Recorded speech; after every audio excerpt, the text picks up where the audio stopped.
Welcome to Fractured Chaos. I never thought I'd be the guy sitting alone in his car at 3 a.m., scrolling through his wife's old social media accounts. But here I am. Jessica and I have been married for 3 years now. 3 perfect years, or so I thought. My name is Ben Holloway, and 6 months ago I discovered my wife had a past she never told me about. A past that keeps unraveling like a ball of yarn rolling down a never-ending hill. It started with a bachelor party. Isn't that how these things always start? My college buddy Dan was getting married, and we all went to this upscale club downtown. I was nursing my second whiskey when I noticed the bartender staring at me. Not just looking, staring. When I approached to order another round, he leaned in and said, "You're Jessica Montgomery's husband, right?" Montgomery, her maiden name, a name I rarely heard anymore. "Yeah," I said, suddenly uneasy. He smirked. Man, she was legendary around here. And that's how I found out my wife used to be an exotic dancer. Jessica never lied to me about her past. Not technically, she just omitted certain chapters. When I confronted her that night, she didn't deny it. She said she danced for 2 years to pay for college. It was just a job, Ben. I didn't think it mattered anymore. But it did matter. Not because of what she did, I'm not that judgmental, but because she kept it from me. What else didn't I know? I told myself I'd let it go, and I did. For about a week. Then I started noticing things. How she knew every bartender in town by name. How men would sometimes give her that look of recognition when we were out. The way she would expertly deflect certain questions about her college years. So I did what any rational, trusting husband would do. I started digging. Her old laptop was in our storage closet. She never used it anymore, but she kept it for sentimental reasons. The password was my birthday, which should have made me feel better, but somehow made everything worse. Because buried in folders within folders, I found photos. Hundreds of them. Jessica at parties I'd never heard about. Jessica with people she'd never mentioned. Jessica looking like someone I didn't recognize. And then I found the videos. It turns out my wife wasn't just a dancer. She was an amateur porn actress. I didn't confront her immediately. How could I? "Hey honey, I broke into your old laptop and found your porn videos," isn't exactly the opener to a healthy conversation. So I watched them, all of them. Each one felt like a knife twisting in my gut, but I couldn't stop. In a sick way, it was fascinating. This woman I thought I knew inside and out had lived this whole other life, had been this whole other person. In the videos, she called herself Jasmine. Her hair was different, platinum blonde instead of her natural brown. But it was undeniably her. I started tracking down her old friends from that time, found them on social media, made fake accounts to chat with them. I became obsessed. My work suffered. I barely slept. Jessica noticed, of course. "Are you okay?" she kept asking. "You seem distant." I almost told her a dozen times. But each time I discover something new that made me hold back, like the fact that she hadn't just done it for the money. According to her old roommate, who didn't realize she was talking to Jessica's husband, Jessica had loved it, had been the one to suggest more extreme videos, had built quite a following.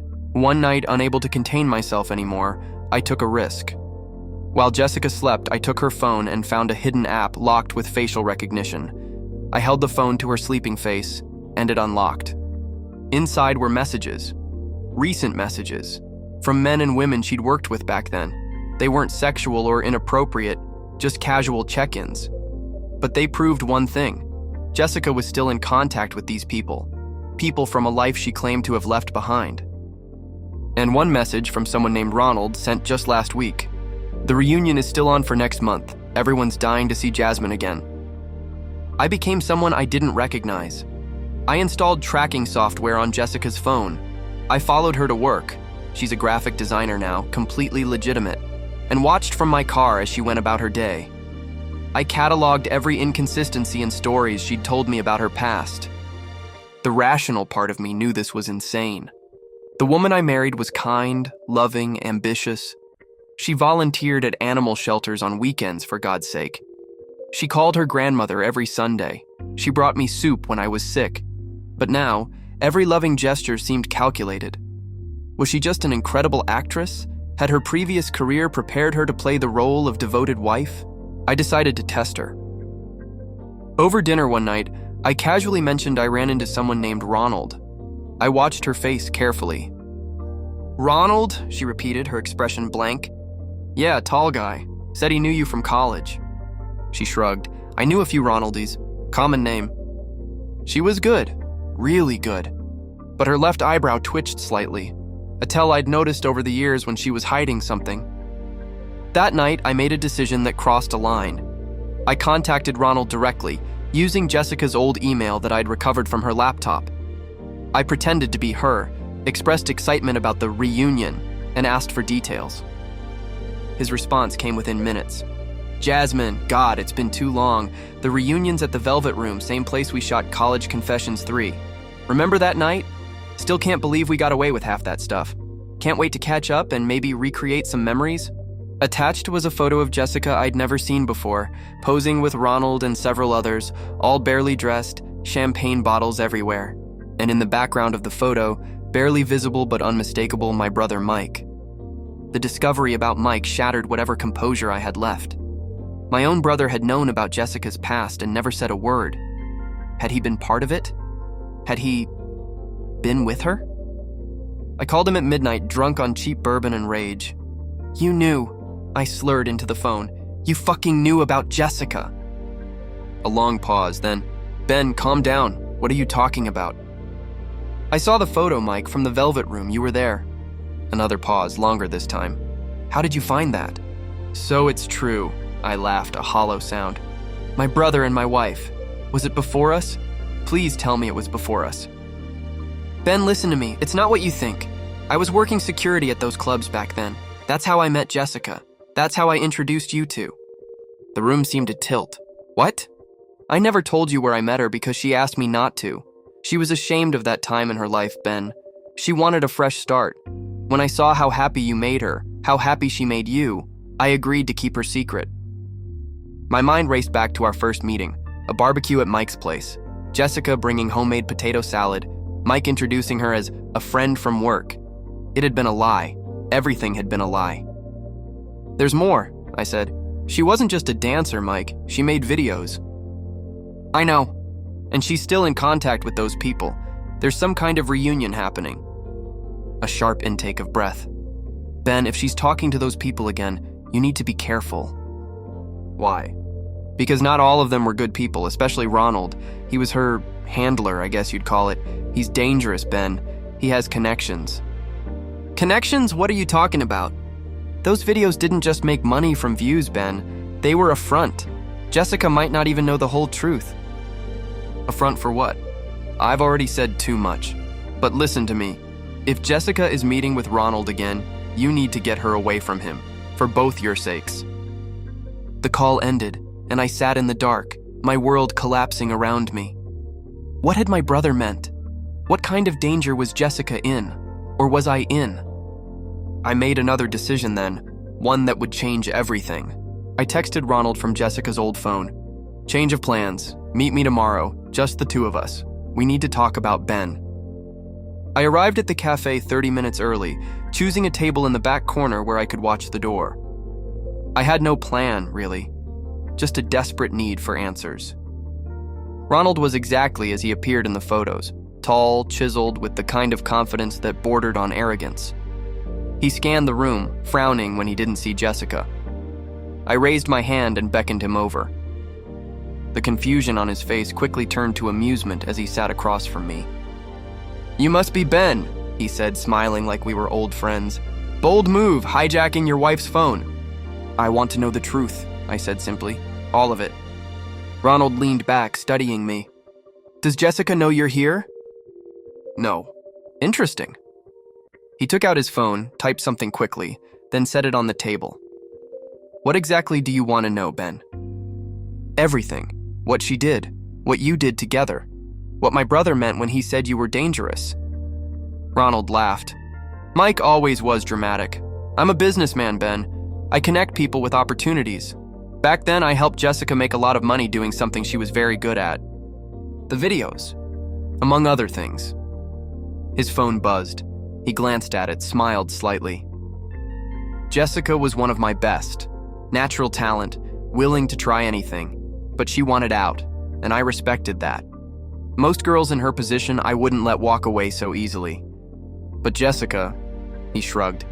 She had leverage, What kind of leverage? The kind that ensures mutual respect. He leaned forward. Did you ever wonder why a girl like her settled for a guy like you?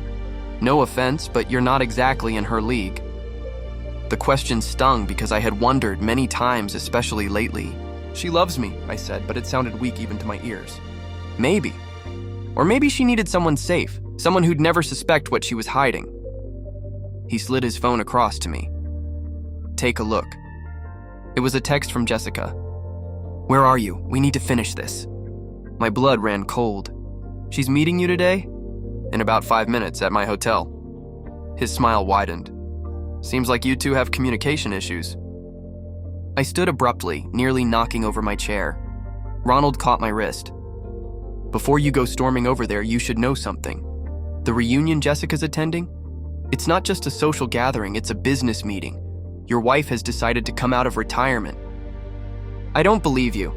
Check your joint bank account lately. Notice any large withdrawals. She needed startup capital. I had noticed money missing, about $50,000 over the past 3 months. Jessica had explained it as investments for our future. What is she planning? Her own production company. Quite ambitious, really, and with her reputation, she'll do well. He released my wrist. She was going to tell you eventually, or maybe not. Either way, I thought you deserved to know what your wife's been spending your money on. I left Ronald sitting there, smirking. My mind was a tornado of thoughts as I raced to his hotel. Had Jessica really been planning to return to that life? Had everything between us been a lie? When I burst into the hotel room, Ronald had mockingly given me his key card. I found Jessica sitting calmly on the edge of the bed. Alone, and beside her, open, was my laptop. On the screen, all my research about her past, my fake social media accounts, my logs of her movements. I wondered when you'd get here, she said softly. Ronald texted that you were on your way. We stared at each other for what felt like hours, the truth hanging between us like a guillotine blade. How long have you known? I finally asked. About your investigation? A few weeks. You're not as clever as you think, Ben. You left your browser history open once. After that, I started paying attention. And Ronald? I contacted him after I found out what you were doing. I needed to know how much you'd discovered. I gestured to the laptop. Why didn't you confront me? I could ask you the same question. She closed the laptop gently. I was waiting for you to come to me, to be honest, but you just kept digging and sneaking and lying. I was trying to understand, I said, my voice breaking. You hid so much from me. Yes, I did. She didn't deny it. I hid a part of my life I'm not proud of. A time when I made choices out of desperation and, yes, sometimes excitement. Is that so unforgivable? It's not what you did, I insisted.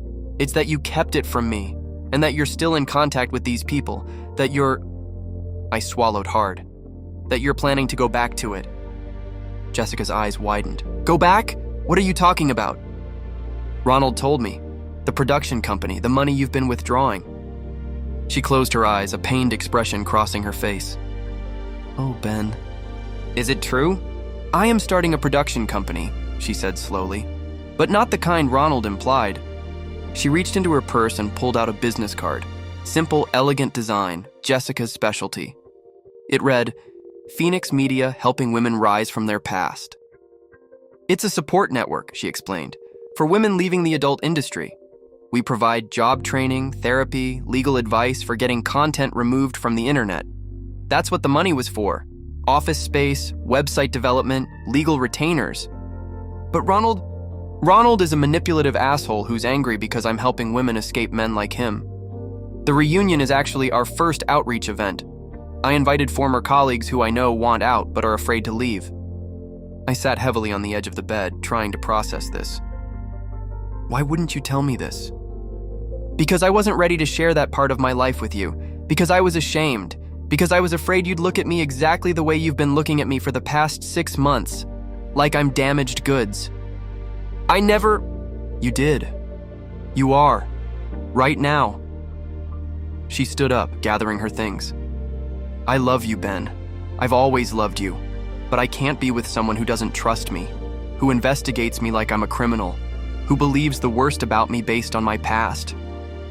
She moved toward the door, then paused. "And just so you know, your brother never touched me. He protected me from guys who wouldn't take no for an answer. He saw something in me beyond Jasmine. That's why he introduced us. He thought you might see it too." The door closed behind her with a soft click that somehow sounded as final as a gunshot. 2 weeks passed. Jessica moved in with her sister. I stayed in our too-empty house, surrounded by evidence of my obsession, printouts of her old photos, notes about inconsistencies in her stories. The laptop with those videos I couldn't stop watching, not out of some perverse fascination anymore, but searching desperately for the woman I married in the face of the stranger on the screen. Mike wouldn't speak to me. Jessica wouldn't take my calls. I lost 10 pounds, barely sleeping, barely eating. The irony wasn't lost on me. In trying to uncover Jessica's secrets, I'd revealed the ugliest parts of myself. I kept thinking about what she'd said, that she was afraid I'd see her as damaged goods. Wasn't that exactly what I'd done? I'd reduced her entire personality, her kindness, her creativity, her passion for helping others, to this one chapter of her life. One night, unable to bear the silence of our house anymore, I drove to the Velvet Room. It was still operating, though under a different name now. I sat at the bar, ordered whiskey after whiskey, and tried to imagine Jessica here. Young, desperate for money, making choices she'd later regret. "You look like you've seen better days," the bartender commented as he poured my fourth drink. "My wife used to work at a place like this," I said, the alcohol loosening my tongue. "Called herself Jasmine." The bartender's eyes widened slightly. "Jasmine Montgomery?" I nodded. "Man, she was different," he said, leaning in. "Most girls, they get broken down by this life. Jasmine, she was always planning her exit, taking business classes, saving every penny, turning down the really sketchy offers, no matter how much money was involved." "You knew her well?" "As well as anyone, I guess. I was just the new bartender, but she was nice to me. Helped me get sober, actually." He tapped a 5-year sobriety chip pinned to his vest. "That's the thing about Jasmine. She was always trying to help people, even back then." I stared into my drink, seeing Jessica more clearly than I had in months. Not as Jasmine, the porn actress. Not as Jessica, my perfect wife. But as a complete person, complex, flawed, resilient. Someone who had made mistakes and grown from them. Someone who was using her darkest experiences to bring light to others. I left the bar and drove to her sister's apartment. It was nearly midnight, but I had to try. Had to see if there was anything left to save. Her sister answered, looking unsurprised to see me. "She's not here, Ben." "Where is she?" "The event, the outreach thing, it started tonight." "Where?" She hesitated, then seemed to make a decision. "Hotel Zephyr, Ballroom C. But Ben, she may not want to see you." I thanked her and left, driving too fast across town. I had no plan, no prepared speech, just a desperate need to make things right. The hotel ballroom was easy to find. Through the partially open doors, I could see about 30 women seated in a circle. Jessica stood in the center, speaking passionately, her hands animated. Even from a distance, I could see the fire in her, the purpose. I didn't interrupt. I stood in the shadows of the hallway, watching as my wife helped these women imagine new lives for themselves. Watching as she shared her own journey without shame or apology. When the meeting ended, the women hugged Jessica, many with tears in their eyes. She embraced each one, whispering encouragements, pressing business cards and pamphlets into their hands. Ronald stood in another corner of the room, arms crossed, expression dark. As the room emptied, he approached Jessica. I moved closer to the doors, ready to intervene if needed. "This is a mistake, Jasmine," I heard him say. "These girls won't make it out there. They'll come crawling back within a month." "Some might," Jessica acknowledged. "Change is hard, but they deserve the chance to try." "And what about our arrangement, our agreement?" Jessica's voice hardened. "Our arrangement ended the day I left, Ronald. The only reason I haven't exposed you is because it would hurt too many innocent people. But if you interfere with what I'm building here, that courtesy ends. Are we clear? Ronald glanced around, noticing me for the first time. A slow smile spread across his face. Your husband's here. Come to take you home? Jessica turned, her eyes finding mine. Surprise, then wariness crossed her face. No, I said, stepping into the room. I came to ask if I can help. The look on Jessica's face, shock giving way to cautious hope, is something I'll never forget. Ronald looked between us, calculating. Whatever he saw made him back away. This isn't over, Jasmine. It is for tonight, I said firmly, surprising myself with my boldness. After he left, Jessica and I stood in the empty ballroom, 3 feet of space and 3 years of marriage between us. Did you mean that? She finally asked. About helping? Yes. I took a deep breath. I don't have the words for what I've been. Obsessed, paranoid, a complete ass. A ghost of a smile touched her lips. That's a start. I don't care about your past, Jess. I care about who you are, who we are together. And I'd like the chance to prove that to you if you'll let me. It's not that simple, Ben. You violated my privacy. You believe the worst about me. I know, and I'll spend every day making that up to you if you'll let me. I gestured to the room around us. What you're doing here, it's incredible. It's brave. It's exactly the woman I fell in love with. She studied me for a long moment. And what about Jasmine? Can you accept her too? Because she's part of me, Ben. The good and the bad. I'm learning to. I want to. I held out my hand, not quite touching her. I love all of you, Jessica. Past, present, and future. She didn't take my hand immediately. If we try again, and that's a big if, there have to be changes. Complete honesty from both of us. No more secrets, no more investigations, and therapy, lots of therapy. Anything, everything. She took my hand then, her grip firm. Not quite forgiveness, but a beginning. That was 6 months ago. We're still in therapy, still rebuilding trust, one difficult conversation at a time. Jessica's organization has helped dozens of women start new lives. I volunteer there on weekends, teaching financial literacy classes. Ronald disappeared after some of Jessica's former colleagues went to the police with information about his less legal enterprises. My brother Mike and I are speaking again. He's Jessica's head of security at outreach events. As for the videos, they still exist out there in the darker corners of the internet. Sometimes that bothers me. Most days it doesn't, because when I look at my wife now, I don't see Jasmine. I don't see a perfect, flawless Jessica either. I see a complete human being, complex, resilient, real. I see the woman I'm lucky enough to love, and who somehow, despite everything, loves me back. I see us moving forward together, our shadows stretching behind us, but our faces turned toward the light.